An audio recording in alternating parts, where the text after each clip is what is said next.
عليكم ورحمة الله وبركاته. وعليكم السلام ورحمة الله وبركاته. እናቴ በህይወት እያለች ሶላት ትሰግዳለች። የሌሊት ሶላቶች ሁሉ አያልፋትም ትሰግድ ነበር። ግን አብዶዬ ሸሆቹ እያለች የመሳሰሉትን ነገሮች ታከናውን ነበር እና እኔ ጋር በጣም እንጣላለን። ሶላት እየሰገድሽ ለምን በአላህ ላይ ታሻርኪያለሽ ስላት ቅር ይላት ነበር እና የፈራሁትም አልቀረም።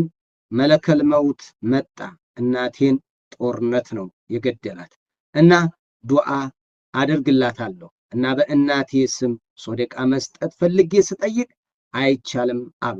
ሙሽሪክ ናት፣ ዱዓ ማድረግም ሶደቃ መስጠትም አይቻልም አሉት እና በዚህ ጉዳይ ላይ እንዴት ምን ትለኛለህ ኡስታዝ? በአላህ መልእክቴ በደረሰ ሰዓት መልስልኝ ነው። አብዶዬ ሸሆቹ እያሉ ዱዓ የሚያደርጉ ሶደቃም አይደረግላቸውም፣ ዱዓም አይደረግላቸው። አደባችን ዝም ነው፣ ዝም በቃ ዝም ነው። ሽርክ ላይ የነበረ የኔ እናት እኮ ፋጡማ ለተዋት ፋጡማ ለኔ እኮ ጉድ እኮ ነበረች። የኔ እናት እኮ እንደሌላ እናት አይደለችም ልትይ ትችላለሽ ወይ ልትል ትችላለህ። አይሆን ይሄ ምን መላለሁ? ያንቺ እናት ወይም ያንተ እናት ከነብዩ እናት አትበልጥ፣ ከአሚና አትበልጥ። አሚና የተሸከመችው እኮ ነብዩን አለይሂ ሰላቱ ወሰለም። የአሚና ማህፀን ነብዩን ያፈራ ማህፀን ነው። የነብዩ አጥንት፣ የነብዩ ስጋ፣ የነብዩ ሰውነት ከአሚና ሰውነት ላይ መጦ ነው የወጣው። መጦ በእምብርታቸው መጧል፣ ከካልሽየሟ ሳይቀር። ምን ታረጉት? ነገር ግን እናቴን استغفار ላድርግላት አላህን ጠየቁ። ፈመነዐኒ ከለከለኝ።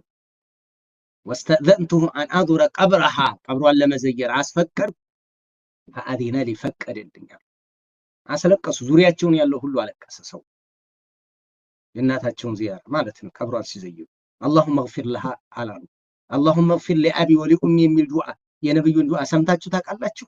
አንብባችሁ ታውቃላችሁ? ሰምታችኋል ወይ? اللهم اغفر لأبي ولأمي كما ربياني صغيرا። ይሄ ቁርአን አንቀጽ መጥቶ ነበር። አዎ ወርሐምሁማ كما ربياني صغيرا መጥቷል ቁርአን። ግን ነብዩ አለይሂ ሰላቱ ወሰለም እንደዚህ አይነት ዱዓ አድርገዋል? አላደረጉም። ኢነ አቢ ወአባከ ፊናር፣ የኔም ያንተም አባት እሳት ነው ብለው ነብዩ ተናገሩ። እናታቸውንም ከዛሊክ።